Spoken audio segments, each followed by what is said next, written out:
Evening. Welcome to the Thursday, January 4th, 2024 South Haven Planning Commission meeting. I'm going to call the meeting to order. And Luke, if you would call the roll. Clark Gruber. Here. Larry Heinig. Here. Eddie Polk. Here. Amy Nichols. Michael Neese. Here. Bob Sherman. Here. George Sleeper. Here. Janice Varney. Here. Tim Stegman. Here. Next item, number 2, agenda approval.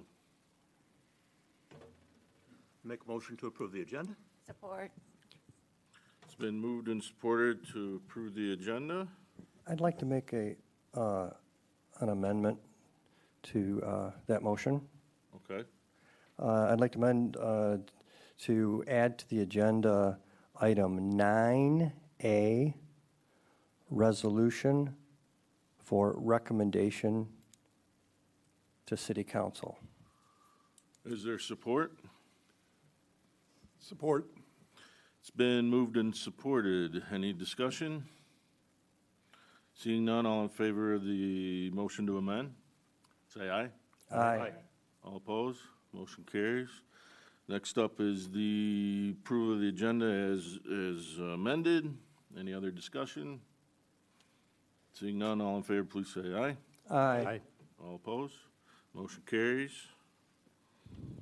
Item 3, December 7th, meeting minutes. I make a motion to approve the meeting minutes from December 7th. I support.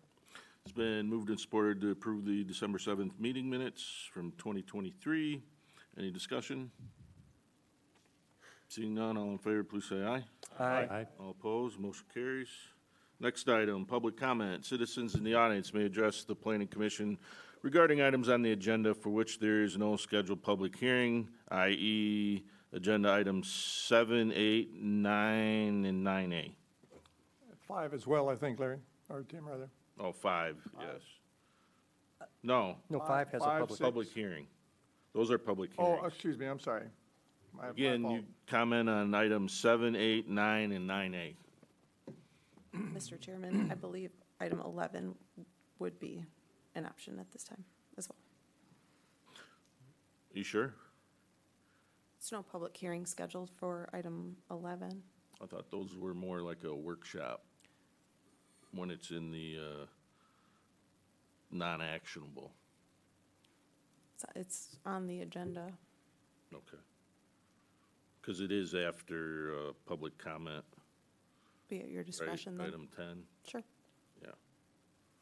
So again, if anybody has anything to say for 7, 8, 9, and 9A, please come forward, state your name and address. You'll have 5 minutes. Seeing none, I'll go over the Planning Commission comment log at this time. We received 4 communications. The first one was on December 15th from Lisa Imus Ransler, Van Buren County Community Services Director, shared upcoming in-person citizen planner training information. The second was December 20th from Elaine Herbert, shared news article related to the city of Ann Arbor ban on gas leaf blowers, requested similar ban for South Haven. The third was from Mark Orland, chairman of the South Haven Charter Township Planning Commission.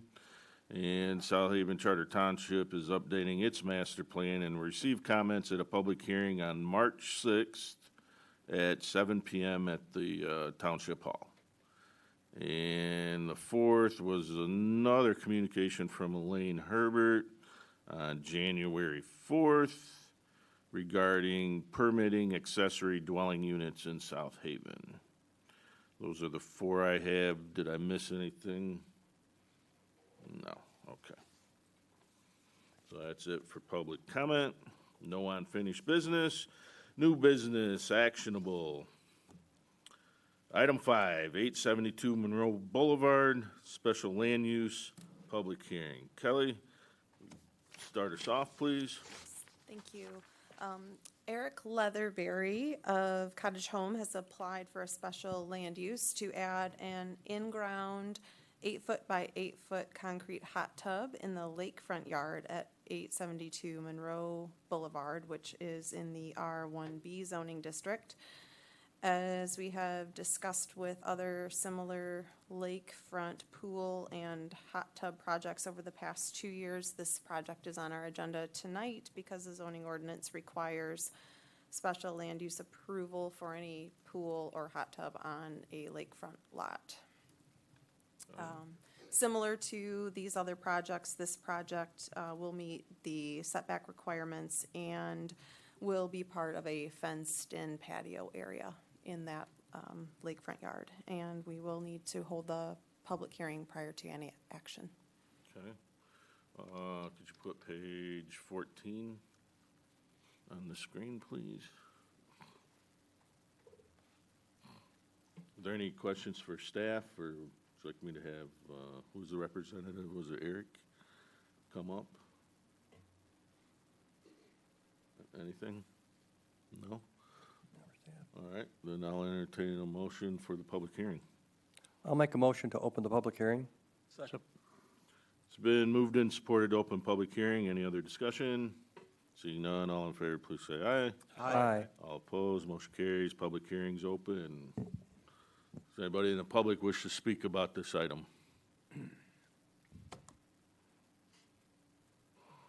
Okay, seeing none. Mr. Chairman, I move we close the public hearing. Support. It's been moved and supported to close the public hearing. Any discussion? Seeing none, all in favor, please say aye. Aye. All opposed? Motion carries. Ready for another motion? I'll make a motion that the Planning Commission approve the site plan for 872 Monroe Boulevard, special land use, with the 2 recommendations in the staff report located on page 9 of the agenda packet. Support. It's been moved and supported. Any further discussion? Other than it looks like the information's complete. Very much so. No questions really to ask on this one. Okay. All right, all in favor, please say aye. Aye. All opposed? Motion carries. Good luck, Eric.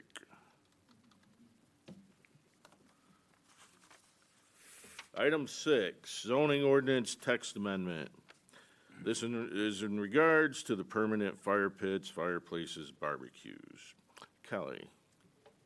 Yes, and this item is returning to our agenda this evening, specifically to hold a public hearing. As I hope you all remember, in October at the regular Planning Commission meeting, you all reviewed 2 options for proposed text amendments to Section 1714 of the zoning ordinance.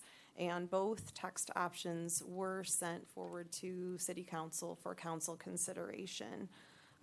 Both of these options would remove setbacks from structures and establish setbacks from property lines based on the unit type and fuel source for permanent fire pits, fireplaces, and barbecues. And these regulations clarify that the established setbacks would be measured from the outside wall of that cooking element or firebox. The primary difference between the 2 was that the option B text would have eliminated wood burning, permanent fireplaces, and fire pits. The City Council discussed both text options at their November 20th meeting and voted unanimously that Planning Commission should proceed with option A. So option A does include the wood burning fire pits, and that text has been included in your meeting packet, and a public hearing was noticed for this evening. Article 25 of the zoning ordinance specifies that the Planning Commission will hold a public hearing for any zoning text amendments. Okay, is that it? That's it. All right, any questions for staff? Just a clarification. Okay. Then our role here is to make sure we've all kind of approved and put together a plan. We'll hold the public hearing on their behalf and then send it back to them, which I think is awesome. We've already done a lot of lifting on this. Perfect, thank you. And will this require a second public hearing once it reaches City Council? It will go through the regular council adoption process. It will be required to be introduced and then Yes, adopted. okay. I was just going to say that I thought the way that we handled this from the planning commission standpoint, giving this city council two different options was very good, so that we didn't pick one way, have it go to city council, and then have it not come back the way we gave it to them, so. Okay, anything else? Anybody want to make a motion? I'll make a motion to open the public hearing. Support?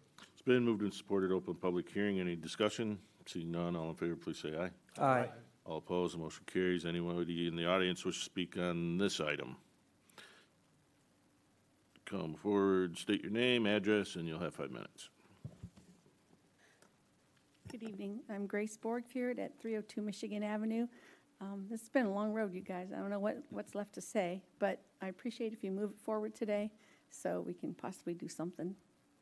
This will be almost 2 years, so I think that's a little bit excessive. So let's move it on, giddy up. So I appreciate it. Thanks. Anyone else? Entertain a motion to close. Move we close the public hearing. Second? It's been moved and supported to close the public hearing. Any other discussion? Seeing none, all in favor, please say aye. Aye. All opposed, the motion carries. Any additional motions wish to be made? Mr. Chairman, I move that we forward to the city council the proposed text amendment known as option A. Second? It's been moved and supported to recommend option A. Any further discussion? Seeing none, all in favor, please say aye. Aye. Aye. All opposed? Motion carries. So that leaves us with shoreline as outlier, right? Fire pits was a subcommittee, Yeah. yeah. The only other Yes. subcommittee. So we're closing in. Next item, 7, Michigan Maritime Museum, 260 Dykeman Avenue, event parking plan review. This is what, the 12-month later review? It is the 12-month later review. It Okay. was just over a year ago in October of 2022. The Planning Commission reviewed and approved an event parking plan for the Michigan Maritime Museum. This parking plan was a condition of the 2019 approval of the special land use for the expanded museum campus. And the approval of this event parking plan was conditioned on reviewing the plan after a year. The museum has hosted events during the past year using the plan, and they're not proposing any changes at this time. City staff members have not received any complaints about event-related parking at the museum, and we are not seeking any modifications to the plan either. Just as a reminder, the parking plan includes the use of the dedicated parking lot and the first 15 spaces along Black River Street that are directly adjacent to the museum's campus, as well as the parking lot at Senior Services and Country House Furniture. That gives them the total of 400 spaces that were requested. And the use of the lot at Senior Services does include the shuttle service. Tonight, after any discussion, we would be looking for some action to either grant final approval or select some other interval that you might like to see the plan back. That would be your decision to make this evening. We do have Patty Reinert here tonight that can answer any questions or talk a little bit more about the plan if you would like that. Expound on interval. Well, at the time that the plan was approved, you all asked to see it back after a year. There was no requirement in the original approval to review it again after a year. That was something that this planning commission decided that you all wanted. Okay. So if you want to review it again after another year, you could do that. But you also have the option to just give it final approval tonight if it passes muster. Okay, very good. And on that note, a condition of that approval as well was that anytime the event parking plan was to be modified, it would need to be brought back to the planning commission. So that would be a situation in which you all would see this again. Okay. Any questions for staff? Yeah. Go ahead, Mike. Go ahead. Staff did a great job putting it together, and it was very clear. My only question, and maybe this is for Patty, I'm not sure, but there is a plateau that says over a certain size, certain number of guests, that's when we move to the remote parking, correct? Over 50, I think it was, or whatever. And I couldn't find anywhere in the history whether that had happened in the year. And have we actually had a chance to apply that process where we've had to use the senior center and the shuttle, and how'd that go? Okay, Patty's gonna come tell you how it worked out. I thought she was the one to ask. So, hello, everybody. It's been a great year. We're really excited about seeing how the museum has been used by the community.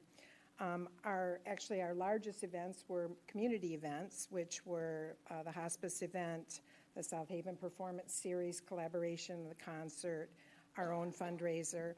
And those events tend to be to a lot of local people that live locally. Those were our largest events, but we had no problem with parking. We, offered the parking out at the senior center. Hospice had their own plan where they shuttled people in, so we had no problems there. A lot of people are walking and coming to the museum that way. Our largest wedding that we've had was 175 people. We did offer the option, and it, again, was people that were local, and so they know the ropes and what to do, and so they didn't use it, but we didn't have any problems, didn't have any complaints. And we've kind of found our sweet spot to be the conferences. We really love those because people are coming here from other communities. They're, stepping foot on our campus. They're learning more about us. They're spending the night here in South Haven. And those events are typically between 20 and 50 people. So that's another, we really love that a lot.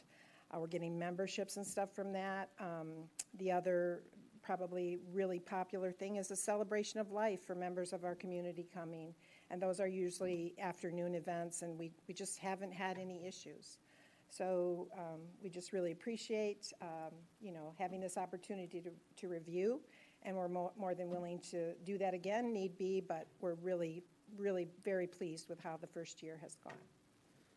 And again, a follow-up question. I'm assuming that the agreement with the senior center and with Country House remains in effect. Yeah, it remains. And I believe in the agreement, it's a rollover agreement, so both of us have 30 days if we were to say, but we've talked with them too. Honestly, it's probably a good thing that we don't have to do that, that most of that stuff is at night, because the senior center parking lot gets pretty full during the day, which is a good thing for us. So, no, it's all gone great. Patty, my guess is as the space becomes better known and people will love it as much as we do, what's your calendar looking like for '24? Do you anticipate a number of events that will roll over that 100 guest number? We are booking now for next year, and people are looking for the following year too. But again, we're really looking at being a museum first, and so we're limiting the number of events that we do, like weddings and things during the summer months when we are the busiest. And quite frankly, the events, September was our busiest month for weddings, and things had tapered down and stuff then as well. And again, we're finding that, it's not the huge events that we're getting. It's more, 100 to 125 it's great for us. So. Any other questions for Patty or staff? I guess just for staff, and I know we've got a plan together, and certainly I would want to see it come back every year, and over time, something may change. So it says if the plan changes, and I would, could see something like the senior center suddenly had a change in their parking lot, and you needed to find a new parking vendor. I would hope and wonder if that's something like we could do at the staff level and not have to come back to us. I mean, that doesn't seem like a substantial change in the plan, just the vendor for parking. Do you, I don't know what the thoughts are on giving staff some kind of level to say, look, we can take care of that portion of the agreement if one of their parking vendor changed and they were able to find another parking lot? As staff, I would say we're comfortable with that, and it's really a matter of whether or not you all as planning commissioners are comfortable. Especially if it's a one-for-one, you know, they're providing equal, which is what we would expect. I would be comfortable with that, only seeing it for major changes to the parking. Yeah, a major change, which may be down the road, another new building, and the thoughts of being able to expand and do 2 100 events. But right now, I don't think that's really the plan. We just But I wanna mean, get- you know. We want to when- get that dock finished. Yeah, so there are things, but I mean, I would look, I think the plan is off-site parking. If it's this parking lot or another parking lot, I would think allowing staff to make those kind of, you know, calls on behalf of planning commission versus having, you guys have to run in here and make that change at some point. I don't, And the other thing that's happening too, we sometimes get an event like the hospice event where the customers seeked other parking that was maybe closer so that people could walk to if they wanted to, and they still shuttled. And they were granted that permission on their own, not as part of the museum. So, you know, we've had that as well. and I went to a couple large events there. I didn't perceive a parking issue. You know, I would have seen maybe additional congestion around the event or along the roads to and from. I didn't notice anything. And speaking to that point, there is nobody in the audience that's coming to speak that they've had a problem or it's been problematic for them, so I'm assuming it's fine. I like what you're saying, Clark. I think I would like to keep alive the idea that it is reviewed somewhat regularly, but it doesn't have, in my opinion, it doesn't have to be reviewed by the planning commission. I agree, it could be a staff thing. We don't know what kind of emergent issues we're going to run into in parking in this town. No. It's unlikely, but we might have another convention or conference property in town that would ask for the same consideration, and that may change how we look at things as well, too. So I'm comfortable moving forward as you suggested. Anyone else? I just had a thought. I was just listening to this, the whole thing. What's encouraging to me is the collaboration, you know, with the business partnerships. And that's very encouraging, I think, as a commission. And I'm new at this. Don't let me try to fool you. But I think it just sounds very good that we're able to work these things out, some of these strategic issues, you know, to support events like this and build good relationships among community businesses as well. And I think that's a great attraction for our tourists as well. So I'm just speaking, I just like what I'm hearing. That's what I'm trying to say. Did I make that point? You did. Is that it for questions? Yeah? Okay. Thank you, Pat. Thank you.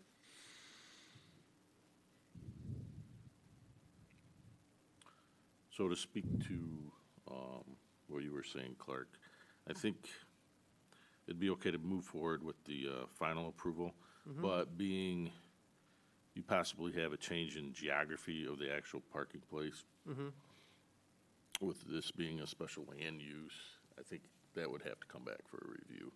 I think that would be only proper. I just made that as a suggestion. Right, I understand, but If we go with a final, then is it going to have a sunset, or are we just going to wait until there's some type of change? yeah, I think there'd either have to be a change where they lost their vendor, or if some problem arose. Seems a simple suggestion. It remains in place unless a change occurs in the agreement on their side, then it needs to come back. Right, But does it need to come back to here or to staff? That's a good question. planning commission, I would say. Okay. So anyway, entertain a motion.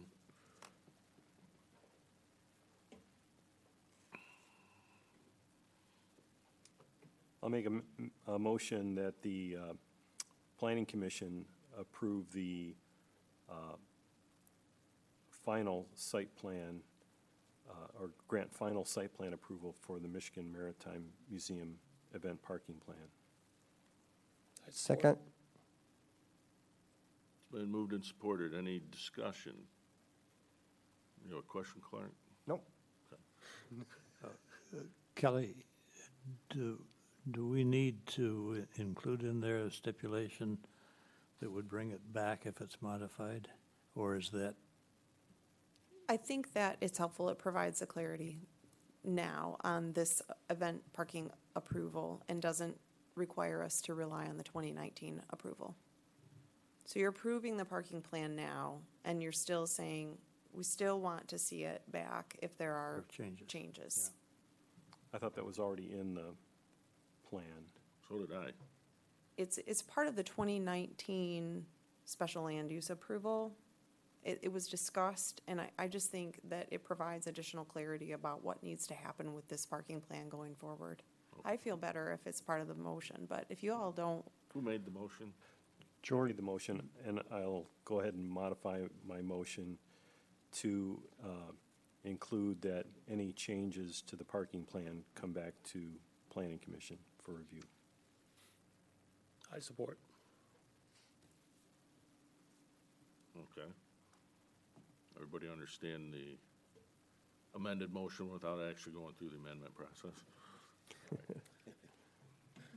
All right, any further discussion? No, I think that all turned out really well. All right, all in favor, say aye. Aye. All opposed, motion carries. Okay. Is there anything else coming to us from the Maritime Museum in the near future, or is everything done with the planning over there? Patty?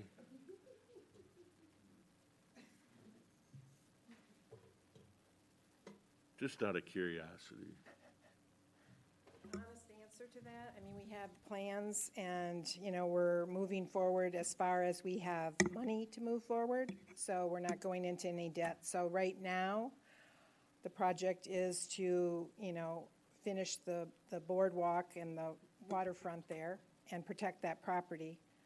We ran into some issues that ended up causing some more engineering. Just, there's a lot of stuff there, and there were some sinkholes, and so, you know, we had to go to Plan B, which of course cost, I think, another $100,000, maybe a little bit more than that. So right now, the plan is to finish that, and then we'll talk about if we'll be able to do the site building now, or if it's something that we feel that we'll step back and maybe wait for the next generation to move forward. This girl's getting tired of asking for money. Okay, thank you. Okay, item 8, 625 Dunkley Avenue, the wastewater treatment plant. Site plan amendment. yes. We have received plans from the South Haven Area Water and Sewer Authority for the construction of a new UV disinfection building at the wastewater treatment plant. You may have noticed from the Shays review that we sent out earlier today, we have the property listed as 625 Dunkley. Shays has the property listed as 625 East Wells. So there's an item to be cleared up administratively with the address, but that should not affect your review this evening. Staff will work on addressing that issue. State law does not require Planning Commission review for municipal facilities, but our local ordinance does. So again, that's why this project is on your agenda tonight. In addition to the new UV building, the project will include the demolition of the current chlorine contact chamber disinfection building and ventilation improvements to the blower building and a new flow split structure. The project does not change any public access points to the property, and there are no changes proposed to signage or landscaping. Thankfully, Jeremy Hyatt, the wastewater treatment plant superintendent, and Mark Vanderplug, the project engineer from Gleason Vanderbrink, who are both more knowledgeable than I am about this project, are here to answer any questions that you may have. Okay. Mr. Chairman, if Yes. it's okay, just to provide a little context for this project, for those of you who may not be aware, the city's wastewater treatment plant is one of its older facilities and has been waiting waiting a long time to undergo some much-needed improvements and reinvestment. And the cities and Shawsa are really excited to have received some support from the state in terms of ARPA dollars and low-interest loans to finally be able to move this project forward. It's not necessarily relevant for all of your review or discussion today, but moving towards this UV system is a much more modern, kind of higher technology way of addressing wastewater. So this kind of big picture for the city, Shawsa, and the community is just, it's a really big deal and really exciting that we're at the point of being able to bring this to you. You're right, this is a big deal, because when I was first elected to city council, that was our number one goal, was to replace that plant, and that's when we went over limit on the regular water that 4th of July, and the state told us we had to build another water plant. So, that's a long time. So, anyway, okay, you're from the engineering firm? Yeah, yep, Mike Vanderplug, work with the design builder, Fleece and Vanderbrink, for the project, and yeah, you mentioned it, it's very exciting. We did get, just around $3.6 million in grant money to help offset the cost for the project through the bipartisan infrastructure and the state clean water revolving fund, plan, so that was great. To be able to get that, to be able to do the project and bring it in without, having a huge impact on rates. But, as far as the major changes to the site, it is the UV, the disinfection system, changing out how we're disinfecting the water before we send it to the river and then out to the lake. That chlorine contact chamber, yeah, you mentioned that's been there since 1930, I think 32. It's one of the first things that was built out there. So, as part of that. So we're getting rid of that, moving to newer technology, reducing operating costs, so help stabilize rates and pay for future projects as well. Another thing is, the blower improvements, which will help reduce energy cost, and some other controls to really help Jeremy out there run the plant more efficiently, and as we're going there. So a lot of there's still more improvements we need to do out there. A lot of the other structures are still from 1962, and we need to add on and expand to grow as people keep moving to the area and flows keep going up. So, Okay. really excited to get going. Then, Jeremy, did you want to come up and talk about your job a little bit? You're one of those quiet, unsung heroes of the town. My name is Jeremy Hyatt. I'm the superintendent of the wastewater plant. I appreciate y'all looking at this today. I'm excited. Our plant has been running at high capacity. I don't know, our population put in a lot more houses here in town. Right now, the winter months, we're running at 1.5 to 1.6 million gallons a day going through our plant. The design is 1.8 to 2.2 million gallons. So when you're running at that capacity, your efficiency on the way you operate is a lot lower, right? So we really need to increase some of the other stuff too that we didn't get in this because of construction and the mechanical prices have all went up. So we had to cut one of our clarifiers out of the project, unfortunately. But anyway, we're looking forward to this. I mean, let alone just the new modern way of disinfecting water, but it's less going back into the receiving stream. We're right now disinfecting with chlorine gas. It's highly explosive, dangerous, and plus you got mechanical error and human error. You can add a lot of chlorine to the receiving stream, so this is a lot better on our receiving stream. So. Okay. But it's a good thing to get rid of chemicals when you can. Well, and the price of chemicals have gone up so much. It's a couple $100,000 a year to buy chemicals to disinfect water. So we're gonna lower our operating costs going this route also. Mr. Chairman, if I may. Jeremy, one question, one thing you said that was really interesting to me. 1.5 to 2.2 this time of year? Right now, What do we do in the summer? What do we run in the summer? above our capacity. Above capacity. So this will address that? Well, not quite until we get our clarifier, unfortunately. And not fully. No. So we'll still be running above Yep. rated capacity? There are additional improvements that are needed for this plant. This is hopefully step one. We had hoped to be able to do more originally, and as Jeremy mentioned a little bit, I think our construction, or excuse me, from when we received the grant from our application quotes to after we received the grant and went out for formal bid, I think our estimates almost doubled. How many more? And again, I'm naive, I'm not an engineer. So when I hear those numbers, how concerned should we be in the summertime that being above capacity, we're going to see sewage leak You're out? not gonna see that. It's just, I've gotta jump through hoops than how I operate the plant. It makes us even more fortunate to have the team we have out there. Yes. Don't go anywhere, Jeremy. My team and I, you know, we just, it's more hands-on, according to other plants, they're just more automated. We are more hands-on, changing the way we operate to get the contact time. So you have contingency measures in place once we do go above our rated capacity? Do you have another suggestion, Michael? You have another suggestion? No, I don't. What, We all can only shower once a week during the summer. Larry, I do think that that's good data to remember as we talk about other things this year. The biggest issue is the I&I. Yes. The issue is how much sewage that we have to treat in the city. Well, it's actually the water that comes from the rain, and they get more actual water they don't need to treat.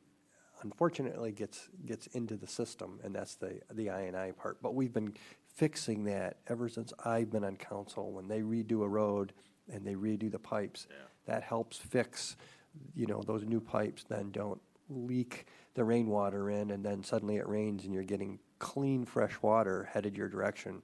And, unfortunately, the plant just takes care of any water that comes through the pipe, even the clean stuff. So, and fortunately, hopefully these new UV lasers, Jeremy, I thank have a you. Were I'm you done. Clark? I'm sorry. done. I have a question. You threw some things out there regarding safety, operator error, minimizing this. What is about this system? And excuse my ignorance too. I'm just a little bit dumber than Mike is when it comes to this. Thanks, Ed. I said dumber. I said to say smarter. What are some of the safety features that enhances this so that minimize operator error? You said about the introduction of chemicals and several other things you mentioned. What are some of the enhancements of this? Well, I don't know, like chlorine gas, if you've been around chlorine at all, if you just open a bucket of chlorine, you smell it, it takes Yes. your breath away. So you've got that, and Makes plus you you get it on your unconscious. skin. Bisulfate will burn you too, the stuff that we use to dechlorinate. And this project moves us away from using those chemicals to treat the water and instead moves towards a more modern UV process. What kind of training is required for this new system? They, the people that supplied it, they will supply our training for us. The biggest thing I see with these is just the lights with the eyes. But there's a safety on all those that when you raise a bank up out to do maintenance on, Okay, they shut off automatically. thank you. And the other thing, this new system will do a lot better than the old system is if there are changes in flow that go through, it's monitoring what's in the water, how much water is coming through. So when you do get a surge of that I&I, the light bulb, the bulbs, the UV intensity will increase. So it'll keep disinfecting, whereas it's a little more manual with the way they have to do it with the chlorine gas now based on sampling. So this automates things a little better too. To add on to what Mike said too, is what we have right now for disinfection chamber is an Imhoff settling tank. It's not designed for the proper velocity and the proper contact time and contact milligrams per liter throughout the whole mixing, you know what I mean, to disinfect properly. So this will get rid of that. All right. Thank you. I think I saw some mention in the plans of SCADA systems, supervisory control and data acquisition. You're using those now. To what degree are we reliant on those? Right now, we currently monitor portion of our plant and all 31 lift stations that we do. It's my responsibility. Through your SCADA system? Yes, sir. And because I spent a lot of time doing data network security stuff, those are vulnerable things if they're not well protected. Yep. Is the city's IT staff ensuring the safety of those systems from bad guys out there on the internet? I can tell you, for a community of There's the answer our in the back. It says yes. for a community of our size, our IT team spends a lot of their time thinking about the safety of our systems, particularly our public utility systems. So one example is I know our IT director just in the last few months conducted a third-party audit of our system, so brought a third party in to essentially try to Stress break test, into our penetration systems. tests. And we learned where our system is strong and where our system is less strong, and gives us steps we can work on. So that is something that they are regularly thinking about. The average citizen would be unaware, I think, of the important role that those systems play in monitoring those. And in theory, one of those bad guys out there could tamper with those controls, and all of a sudden you got 10 or 100 times the amount of chlorine that you normally would be putting into the water and creating some serious issues, or maybe no chlorine, whatever. So, Absolutely, and, Yeah. and again, everyone unfortunately is susceptible to that. I mean, when we see these multi-trillion-dollar companies, become susceptible, a community like Absolutely. ours definitely could be, but I know we take as many steps as we can to try to prevent that. right, and some of those SCADA systems are built on operating systems from the 70s, Windows 7 or beyond, which haven't been supported forever and are extremely vulnerable to hacking attacks. So, sounds like we're well covered. Hey, Thanks. Bob, let's get back on the on-ramp here on this, though. Thanks. I did have one other question. It looks like late '24 would be a completion date, is that right? It'd probably be closer to 2025 now, just as we're working through scheduling with people and Okay. our delivery time, so. Okay, thanks. Probably, I know those can shift. yeah, it's been a struggle. I don't think those were hard dates in there anyway. Right. No, it's right. been, yeah, lead times have been changing. Right. and Logistics. Supply chain. Well, thanks for coming up and giving us a little Gentlemen. info. If you ever have any questions, you know where to find my number. Just give me a call. Come on out and visit. All right. Jeremy, Nothing would make Jeremy more happy than to have you guys come out and take Jeremy, we'd come visit if we knew the proper address. Well, monthly. Yeah, that was good. So Griffin, for the part that's not being done, what kind of dollar amount are you talking about? Oh, multi-million dollars, Like 2 million, 3 million, likely more than that. more than that? Okay. Yeah, I don't have a good number off the top of my head to be able to share with you all, so I don't want to put one out there and be wrong, but we're talking multis of millions of dollars. So I know that's something, the organization and Shawsa and everyone involved will continue to work on. We're fortunate to be able to take this step, and hopefully that'll build some momentum to what's to come. Right. Well, I only asked that because we have a special visitor here tonight that's our new mayor. It's right behind you. And I know the budget setting process is coming up, and that's an important one. That one right there, so. Well, and Tim, to reinforce that, that's why I asked the questions that I Right. did ask. It's like, eventually, we're gonna have to take care of that issue. Yeah. Jeremy can work his magic all he can, but that doesn't remove the root cause of our issue. And what Clark mentioned was when we did the 20-year road millage, like Monroe, St. Joseph, Kalamazoo has been part of that. Kalamazoo, North Shore Drive, a lot of that, I think it over-halved the INI.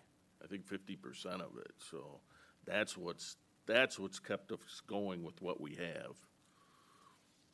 So, all right, I don't think we need to discuss anything further. Or at least let's get a motion, then we can discuss more. I'll make a motion that the Planning Commission approve the site plan for the wastewater treatment plant, subject to the conditions 1 through 4 as listed in the staff report. I support. It's been moved and supported. Any further discussion? Okay, seeing none. All in favor, please say aye. Aye. All opposed? Motion carries. Okay, good luck. Thank you, Jeremy. Item 9, the 2023 Planning Commission Annual Report. So this is a synopsis of last year's activities. And Kelly? Yes. Each year, in accordance with the Michigan Planning Enabling Act, we do compile a report of the previous year's Planning Commission activities and decisions. And this report is technically prepared for the legislative body, but we have traditionally provided it to the Planning Commission to have an opportunity to review and accept the report prior to sending it on to City Council. In addition, we do provide some Zoning Board of Appeals activity, just for your information as well. And just to give you a brief summary of the 2023 Planning Commission activity, you all met for 12 regular meetings and 1 special meeting. There were also 3 subcommittee meetings and 1 joint housing workshop with South Haven Charter Township. And we reviewed 7 special land use requests, 11 site plan review requests, and 4 PUD requests. And some of those numbers are duplicated. There weren't 4 separate PUDs. It was that there was a preliminary review and then the final review. So I don't want to be misleading there with those numbers. We did discuss ordinance amendments 11 times and dealt with a variety of other topics like updates to the bylaws, officer elections, and just some other discussions about ongoing projects. So we had a busy year. I think that 2024 will be busy as well. We will be bringing the new zoning ordinance forward. We will be starting a master plan update. We will be taking next steps on the shoreline study, Mr. Chairman, that you mentioned earlier this evening. So tonight we're looking for any comments or questions that you have on this report, and looking for you to accept it and send it on to council. One correction, if I Yes. may. Yes. Under current members of the Zoning Board of Appeals, Yes. you have me listed as a co-chair. I am Oh. a vice chair, Yes. That's what it says. not under ZBA. Oh, under ZBA. Okay. Yeah. We'll make that correction. Thank you, Larry. Thank you.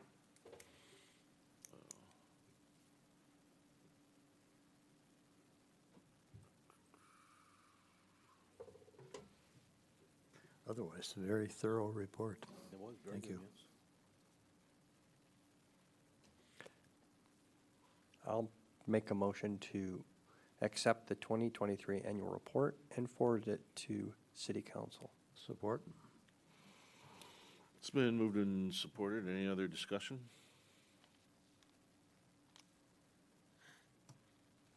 One question I have, Kelly. So we have a report like this, and I don't know if you remember at the last meeting I mentioned my disappointment that we haven't looked into safety inspections for long-term rentals. When would be the appropriate time to include that as a recommendation to for staff to give to city council when they're doing their priority setting? Would it be along with this report, being, if you look at the Michigan PA 33 of 2008, the description? If you all would like to include that as, a part of your motion, I'm happy to include that when we bring it to city council. If you want to make a standalone recommendation, that be something they consider, we can bring that to them as well. We're flexible Okay. on that. I just didn't know if it should be included with this or a standalone. And Mike's mentioned before, and I think a couple other people, we don't always get into the planning of the planning commission. Sure. And want to try to get an idea, is this January, is that the right time for us to say, hey, here's a couple things we want to look at this year? Not necessarily city council sending to us, but we'll say, we want to look at these, what do you guys think? and they're like, yeah, go ahead and look at those. I can tell you, we have a very busy schedule for city council coming up over the next couple months, with some new council members, between trainings, some team building, and then moving right into strategic planning and budgeting and so on and so forth. So I would say, if you all have those items, that this meeting or maybe the February meeting would be a good time. Mr. Chairman, if it's appropriate, maybe what I'd say is have Kelly add this as an item on your February agenda, just to give everyone on the Planning Commission a chance to think if there's a few other things you all want to bring up to potentially recommend. But I think that timing would still be appropriate. You all could compile a list of some things you would like City Council to consider in their priority setting, which I think we'll be doing in February and March this year. Okay. Does that work, Kelly, for you? That works for me if it works for Okay. you. You have the Mr. Chairman, one I want to again, add. I've read the language literally here, and it says here are some anticipated issues, so that leaves the list open for emergent issues as well. Yes. Okay. So would regulations like that be in the zoning ordinance or the code of ordinances? Because I can see, my thoughts could go either way. I mean, long-term rental is kind of a land use, but I also see it, the regulation of those kind of things could also be in the code of ordinances too. And I think as staff, that's something that we can research. And we can certainly look and see what other communities are doing. I believe there are neighboring communities not too far from here that have rental ordinances. And Covert. we would be able to see where those regulations are. I really like George's suggestion. I think that's, I think what we've learned, and Kelly and I talked today earlier, there is a lot of room to move some of the things that we have currently in the zoning ordinance over to the regular city ordinance. We are unique in how much we cover in zoning compared to the other communities in our area that rely on their city ordinances to take care of that. Yeah. Okay. Any other discussion? We'll go with your suggestion. If you all are comfortable with that. Yeah. So have that on next month's agenda. All right, we've had a motion, it's been supported, we've had a little bit of discussion, anything further? Seeing none, all in favor, please say aye. Aye. All opposed, motion carries, which brings us on tonight on item. Mr. Chairman, yes. could I interrupt for just a minute? We didn't catch who supported the motion. I did. Eddie. Wait a minute. You did, didn't you? Yes. Eddie. Eddie. Thank Mr. you. Polk. Sorry. And Larry did the third. The vice chair? The co-vice chair. Okay, we can keep moving then? Yep. 9A, resolution, and that's not Kelly's wheelhouse. You made the, I did. Thank you. I just know with all the hard work ahead that we have under council's direction, and as a reminder, council really does set our direction. We're going to offer them some ideas to think about, but they kind of set our direction of where we go.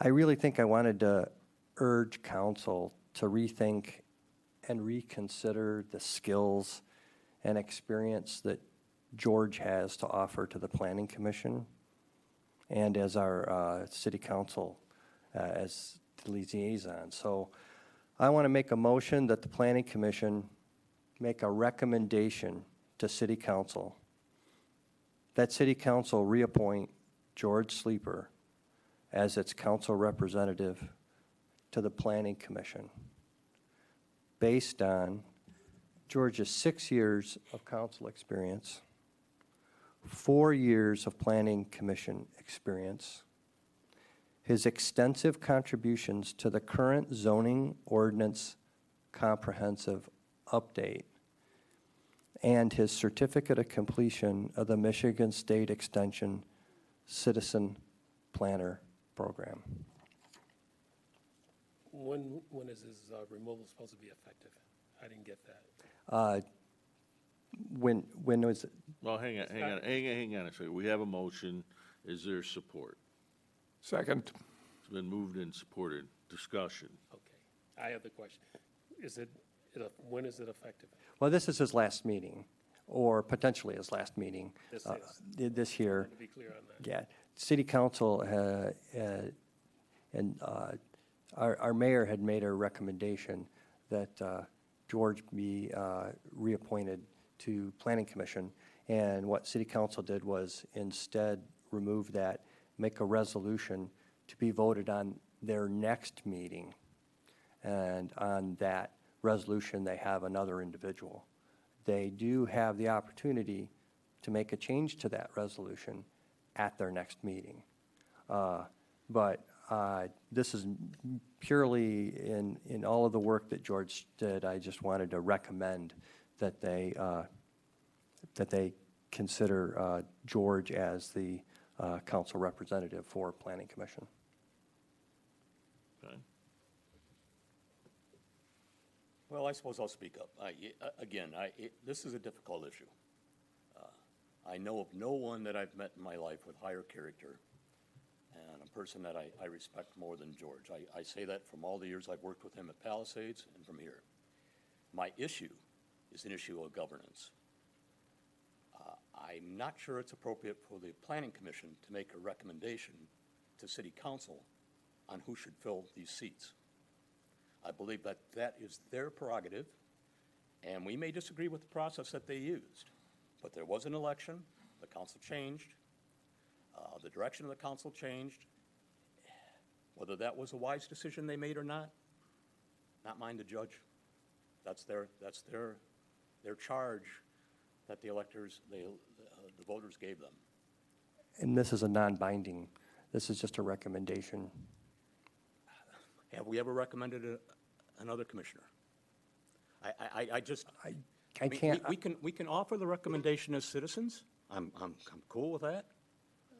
I problem. can just say that I haven't seen, since I've been involved in politics, since the 90s, an individual, recommended by a mayor not to be accepted.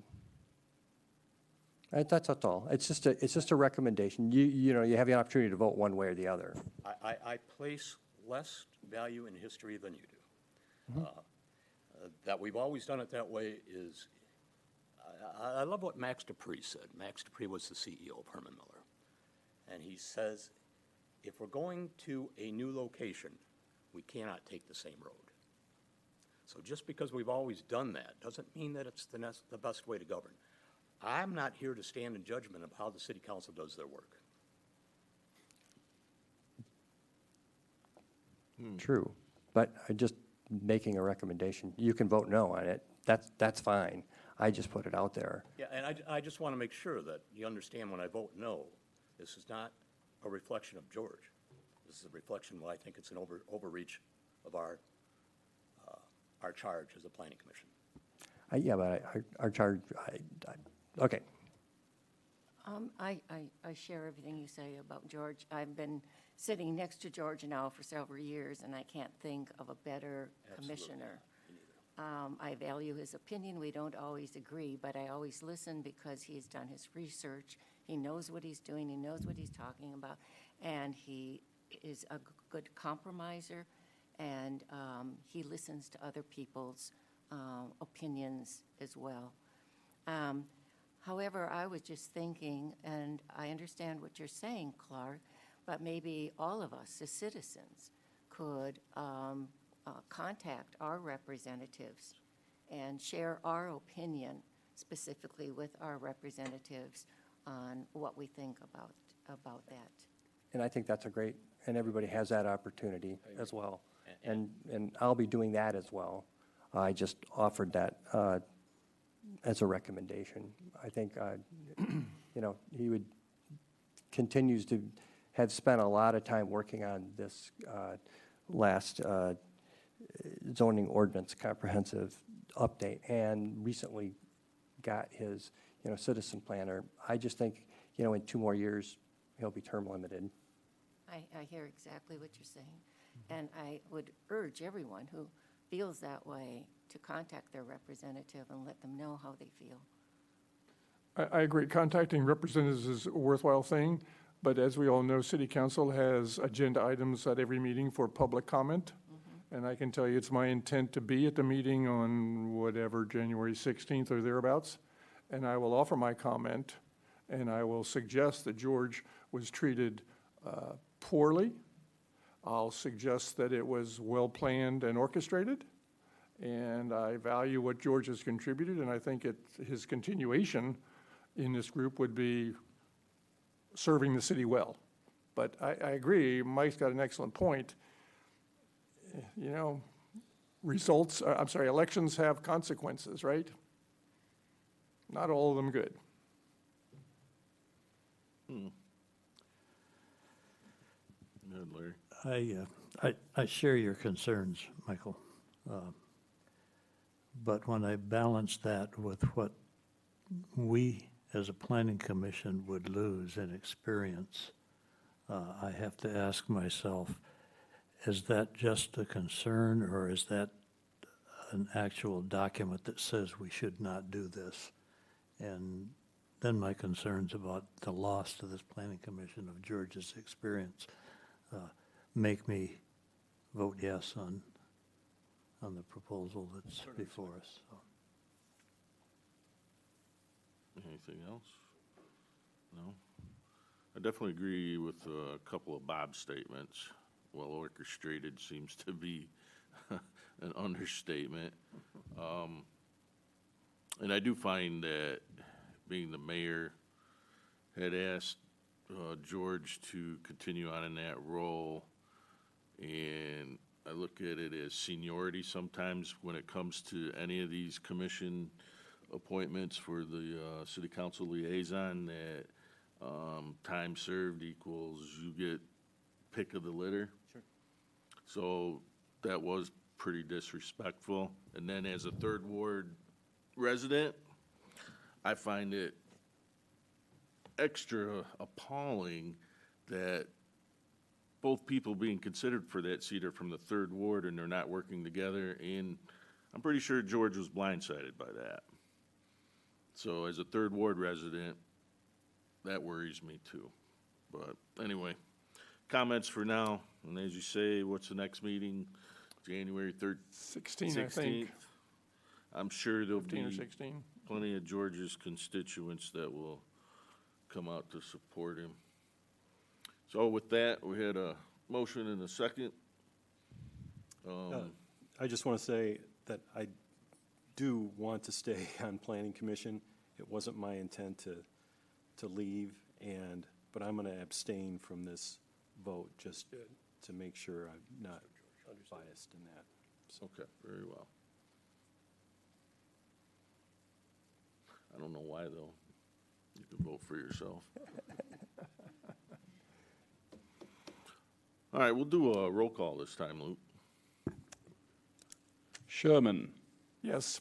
No? Varney, Gruber, Yes. Polk, Yes. Heinig, Yes. Neese, No. Stegman. Yes. Passes. Send that resolution on. All right, item 10, public comment. Citizens in the audience may address the planning commission regarding items not on the agenda. Anything anybody wants to talk to us about items that are not on the agenda?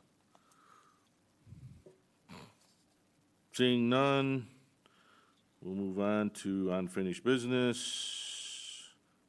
For non-actionable, we have none. New business, non-actionable. Floating homes proposed ordinance amendments. Kelly? The topic of floating homes is on the agenda tonight as a discussion item, and staff will be looking for a recommendation from the Planning Commission regarding next steps. As you all may be aware, in January of 2022, the City Council established an ad hoc committee to discuss possible regulations for houseboats and floating homes. The committee conducted a series of meetings and prepared recommendations for the City Council. These recommendations are included in your packet this evening. Council reviewed the committee recommendations and directed staff to move forward with development of ordinance language. The city council has also imposed a moratorium, first a 6-month moratorium that was extended in December so that we can, the moratorium is on the development of additional floating homes in the city to allow for time to develop and implement regulations regarding floating homes. In developing the text that's in your packet, staff, along with the city attorney, considered the ad hoc committee recommendations, regulatory language from other communities, information from state of Michigan officials and agency representatives. The amendments would be found primarily in the regulatory code. Floating homes would require a permit from the city clerk prior to installation in the city. The text establishes criteria that would need to be met in order to obtain a permit and establishes that no more than 2 floating homes would be permitted in any marina at any given time.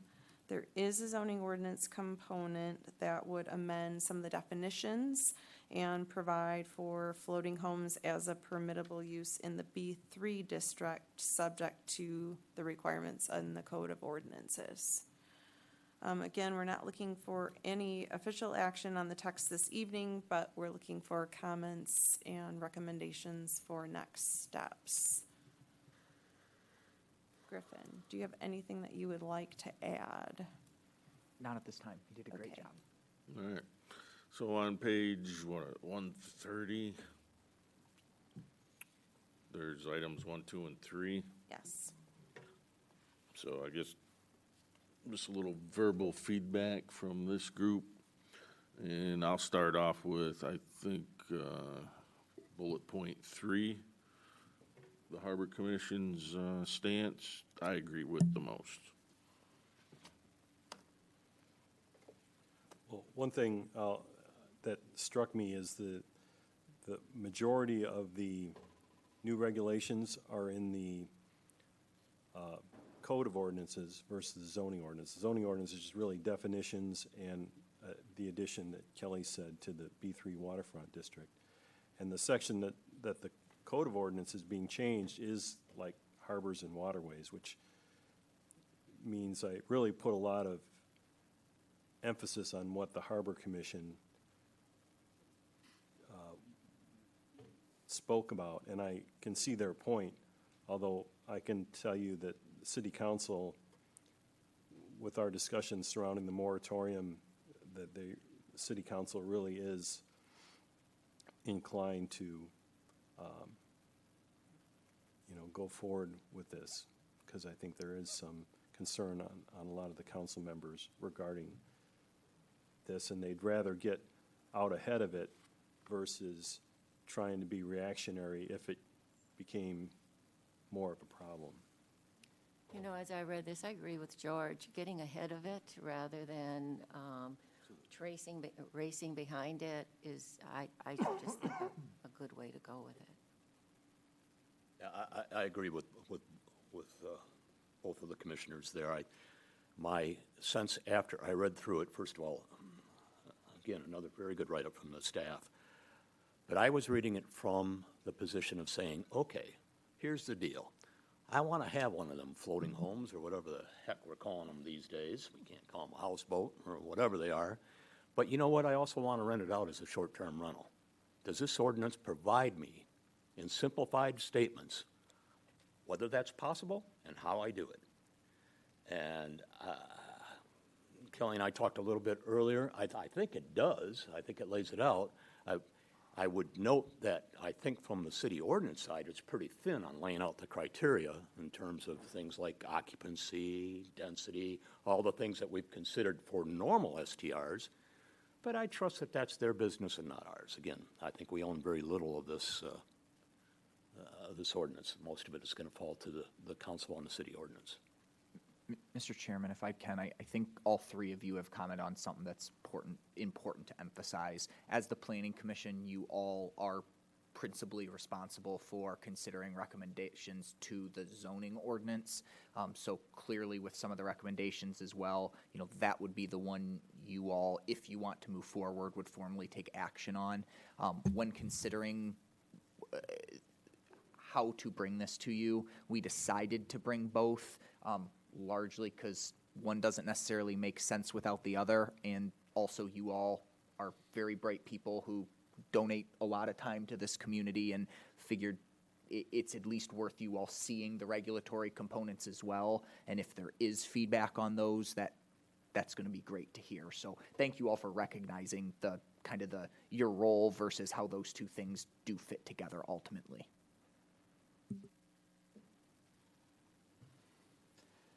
I do have some feedback on the code of ordinance change.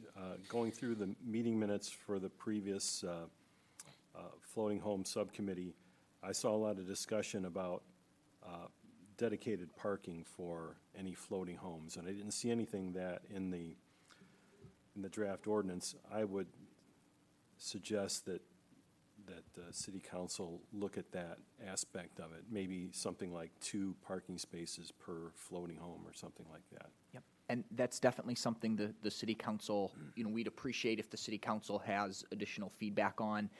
The reason there are not additional regulations included at this time is because the way these ordinances was written is any floating home would have to go into an existing marina, which is a presently defined land use that already has set parking requirements. I believe off the top of my head, it's a slip, or it's for every slip you have to have a parking space and a half. So there would be quasi already some minimum parking requirements, if you will. But if the Planning Commission or City Council feels like that's not adequate, obviously that's great feedback to receive. I think to George's point, I agree. I mean, that space and a half, that was created when variables were different. They're talking about 1.5 per slip. We're talking about a houseboat that there might be 6, 7, 8 residents in it at any given time, so. It changes. Houseboat's even a different definition. It's motorized. Floating homes, or whatever we're calling it. And then by my understanding, what I read with the Harbor Commission minutes, there's only 2 very small marinas that would even be eligible to have I don't think that's structure like I don't think that. that's quite correct. There 3? are marinas, these condominium complexes, that there's a number that these could be located the way this ordinance is written. If that's not clear, then that's something we can work on. But there's more than 1 or 2 marinas where this would be possible. Yeah. And even if it were occupied, no matter what, who's occupying it, it's a short term because the ice comes. I believe there are 3 of these floating homes in, I think it's Oak Harbor right now. Maybe Woodland, because I always get those 2 harbors confused, but there's, I think, 3 of them right now. That's correct. And if they were occupied by more than 2 or 3 people, that wouldn't be good. Yeah, and, city council's these were becoming popular. People were building these and putting them in, and we've put a moratorium on that for 6 months and another 6 months, and then to have nothing happen. I think council's looking for us to do something for them on their behalf. Mr. Chairman, can I point out one other thing, please? Absolutely. I just want to point out that something that is available on the city's website as part of the materials that were brought to the ad hoc committee is a presentation that Edgewater Resources put together for us to try to clarify the difference between boats and houseboats and floating homes and just admittingly these difficult terms. And I'm going to bluntly share with you all that it is really difficult to put into words the differences between these things. They are things that are much clearer when looking at pictures. So just for what it's worth, and I'm not going to show you all, but I think most of us understand kind of what a houseboat is. I just want to clarify that when we're talking the difference between houseboat and floating home, we're not trying to tell people that they can't have boats and houseboats. We're trying to first define the difference between this and stuff more like this. And then how would we define Admiral Jackson, the idler? So, yeah, those would be considered commercial structures. Restaurants, bars. But I can also tell you, going back, and something the committee talked about, is there was a lot of question and concern and confusion when Admiral Jacks was coming in on this very topic, and I think the city found a way to work through it and didn't go any further with it at that time. But the same questions and concerns that I think the city and these committees and boards and commissions have been wrestling with about fire protection, parking, construction codes, so on and so forth. Those questions you can find in historic minutes regarding Admiral Jacks. And then there's always this hanging question. Floating homes are not considered dwelling units. And I mean, you were talking about these different definitions. And so is there a clear definition between a floating home and dwelling unit? We did the best we could to differentiate between a floating home and a houseboat. Okay. My understanding is a floating home would be considered a dwelling unit. I asked that question But- earlier. It says it's designed for human occupancy. Yeah, it said not considered dwelling units. And that has to do with the, more of the zoning ordinance definition I'm of sorry. dwelling unit. It's okay. And I'm seeing if I can pull that up. Well, on the top of page 144, it says floating home means any floating structure that is designed to serve primarily as a dwelling unit or collection of dwelling units. Yes.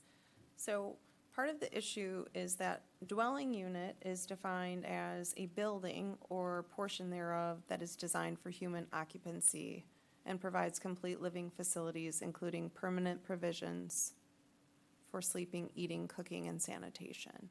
And so there's maybe what seems like some semantics there, but there was some concern on the part of the building official with the way that these were, that these floating homes are not necessarily regulated by the building code, and so we did not want to consider them dwelling units. So that definition is intentional. So what we need to decide right now is, do you like the draft ordinance? Do you want to amend the draft ordinance, or do you have the Harbor Commission view? I think, since there's some question on my mind whether a floating home is a land use, I think our approach should be back to the city council that we are taking no position on the portions of the Code of Ordinances. But with respect to the proposed changes in the zoning ordinance, we either approve or want to modify. The planning commission would be required to hold a public hearing and on the zoning On the zoning portion, yeah. portion, but that could come later following some council review of the regulatory code. We don't have anything to do with the Code of Ordinances. We can suggest, as Kelly has, we can suggest changes. We have learned in dealing with the short-term rental that maybe you need to change some of these things, but that's not our purview specifically. Yeah, that's right. That's what I was trying to say, Larry. You always say it much better than I, but Thank you. I do think, the one thing I want to say as a positive, I do like the fact that we are trying to regulate this through the city ordinances rather than zoning ordinances. It's the proper place for it, in my opinion. It's hard to call it land use when it's not really on land. Exactly. It depends what the water level is. Well, it's tied to the dock and the dock to the land and, okay. Do you see the difficulty with this topic now? Well, that's, but what that- about the- we laugh about it, but that difficulty is part of the problem. You know, we don't like the unknown. We like to know. We like to be able to see what this means. And of course, we're not operating in a vacuum. We know what our friends in Saugatuck are going through on this same issue. And we can't help but cloud a little bit of our decision-making. I think the route you're going, I'm pretty happy with. I think we're proceeding in a way that fits our city well, so. In general, I'm happy with the proposed changes to the zoning ordinance. There is one thing, Kelly, that I mentioned to you on the phone. I couldn't put my finger on it at the time. The very bottom of page 137, I would strike those last three words. I think they're going to cause some confusion. We say a marina in the B3 district may host one or more. Then if you go to the Code of Ordinances, it says a maximum of 2. I think it would be cleaner if we just said a marina in the B3 zoning distance may host, and just leave the 1 or more out, unless you have a specific reason that that's in there. That's a good comment.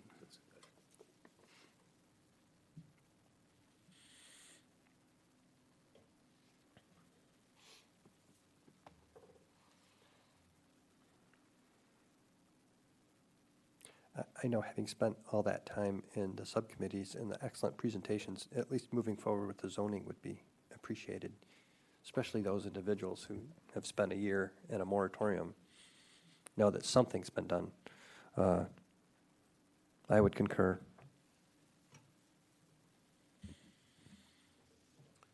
Now, we heard that there's a marina that has 3 floating homes, and the draft ordinance has 2 as the limit. Because it's not a vested land use or anything like that, something would have to give on that.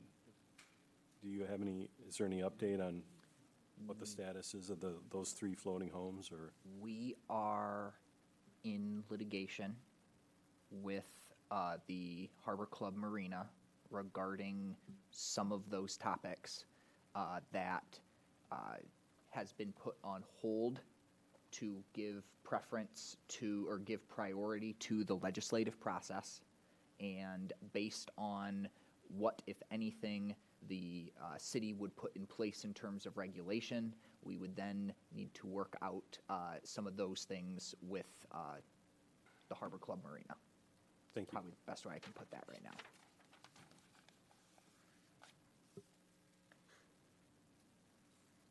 Any other thoughts, you guys, from the page 130? The 1, 2, and 3 recommendations?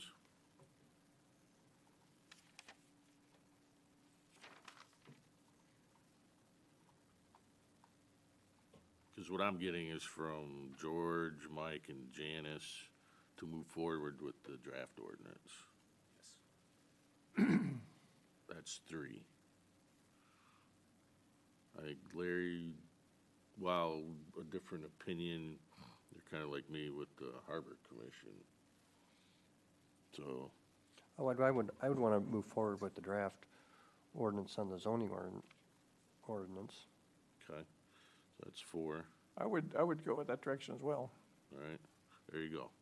So, We'll set the public hearing and bring it back at a Okay, future very meeting. good. Thank you all. all right, next up is staff comments.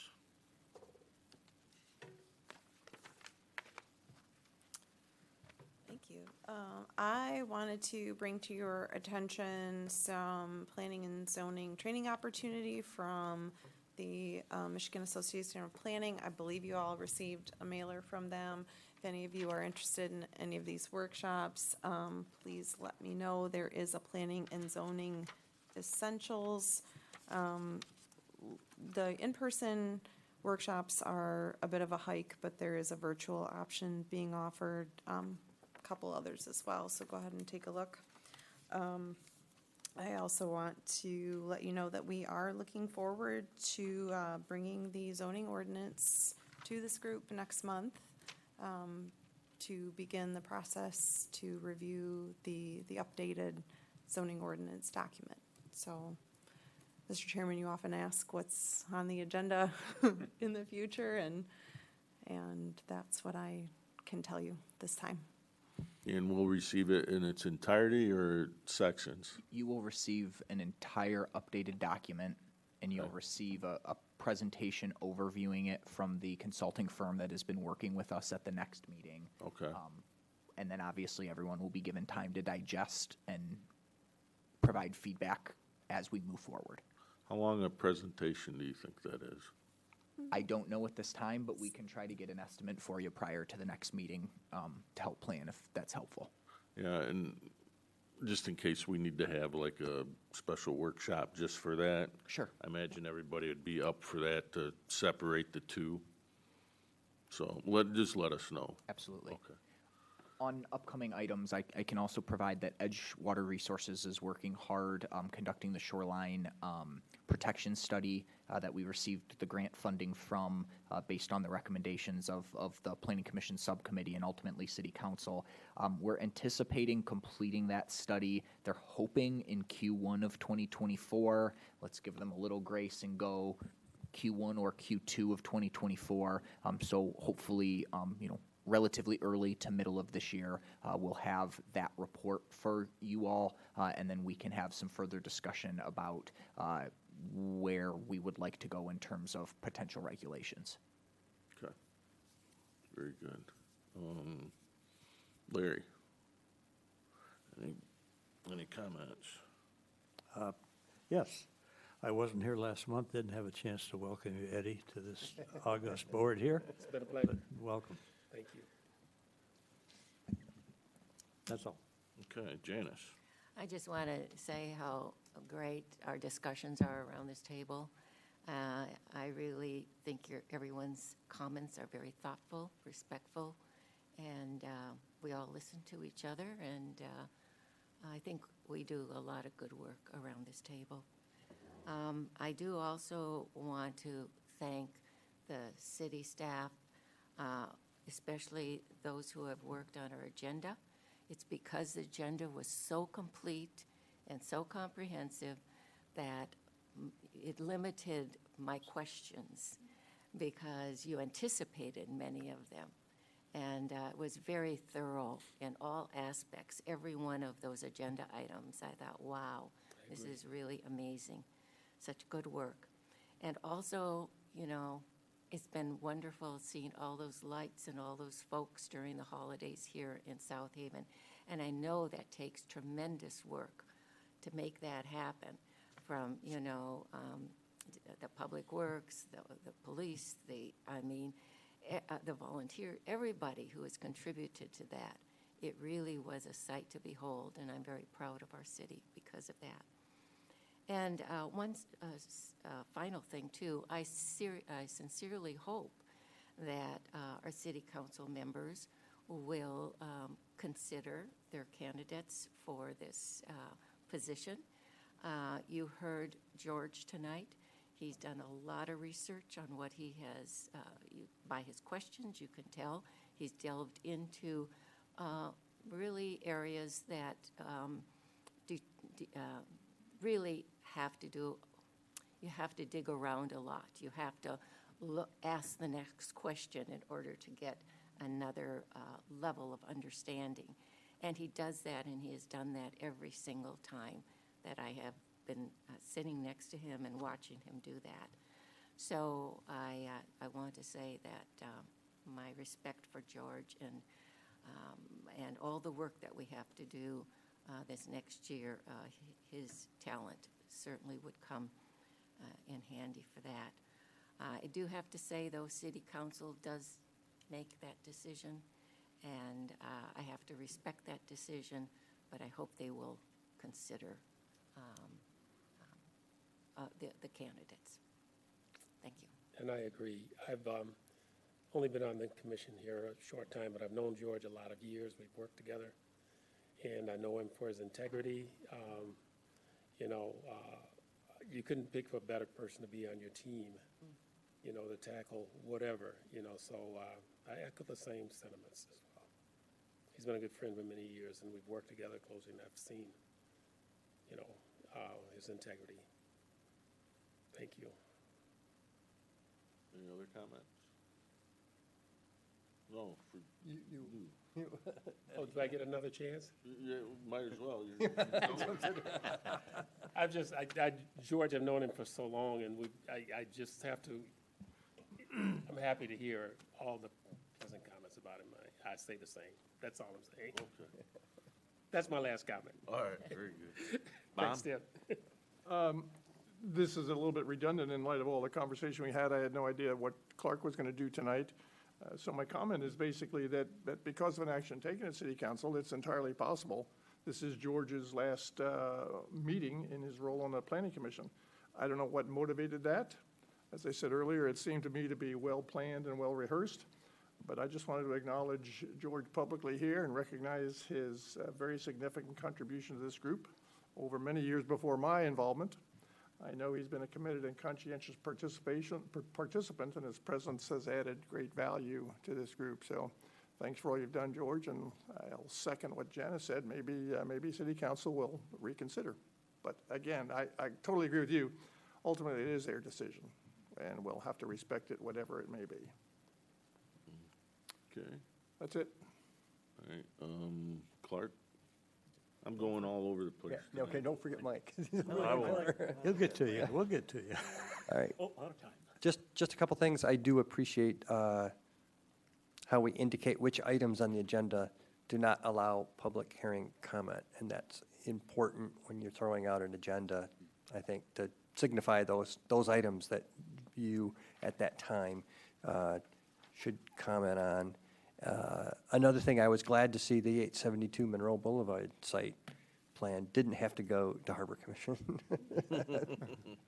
And I think that's, when people were questioning why they wanted to take that oversight out, perfect example. There's no reason for that participant to have to go to a whole nother meeting just for that approval. And I think those are my comments for the evening. Okay, Mike? My turn? Again, I'm going to sound like a broken record. I have enjoyed sitting next to George. I will be the first one to admit that I cheat. I look at his notes. And you can't ask for a better person to copy from. I do want to just put out a warning there that politics is messy. I hope you appreciate that we had a seismic change in council. It was not a minor change, and things are we're going to face more of these issues moving forward with a different composition and a different council. I hope, and I know we will as a group, I hope the citizenry will be respectful, treat each other with dignity and respect, and let's hope that we start arguing policy rather than personalities. And that's my hope for the new year.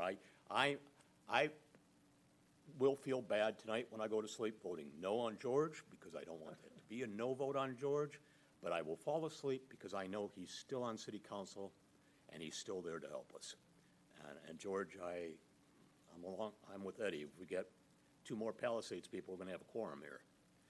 So, I think, George, I'm just really appreciative of what you've done for the city, and thank you for your time. Yeah, that's right, Larry. Good point. So it has been my sincere pleasure to be on Planning Commission. I've learned so much from staff and from all of you, and it's just been a very growing experience for me. So I want to thank you for that. One of the things that was mentioned on Tuesday night's City Council was looking for a change in direction to Planning Commission. And when I look at the annual report that got put out, I would caution the Planning Commission about too drastic a change in direction, because I think this commission has been doing great work and has been doing a good job. And if there's anything I can do to help support the Planning Commission, however I can, please don't hesitate to reach out for me. That's it. Okay. Well, if this is your last meeting, I would go for Board of Public Utilities, Airport Authority, or DDA, I got Board of Public Utilities already. because that's where the money is.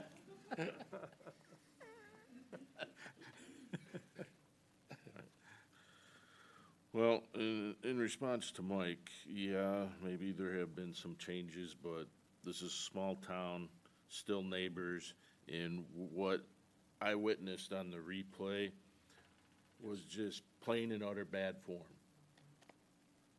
So disrespectful to somebody who's been on city council for that long and on this commission for 4 years. That's what I have to say. Heard that in my sentiments.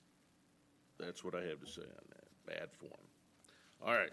With that, Happy New Year. Thank you, everybody, for attending tonight. Amy, we hope you're healing up well. She's probably watching. Probably. And the New Year celebration downtown, staff did a really, really good job setting that up and running it all the way around every department. That was pretty impressive. So with that, I'll entertain a motion. I move we adjourn. Second. It's been moved and supported to adjourn. We won't do roll call. All in favor, please say aye. Aye. All opposed, motion carries. This meeting is adjourned. See you in February.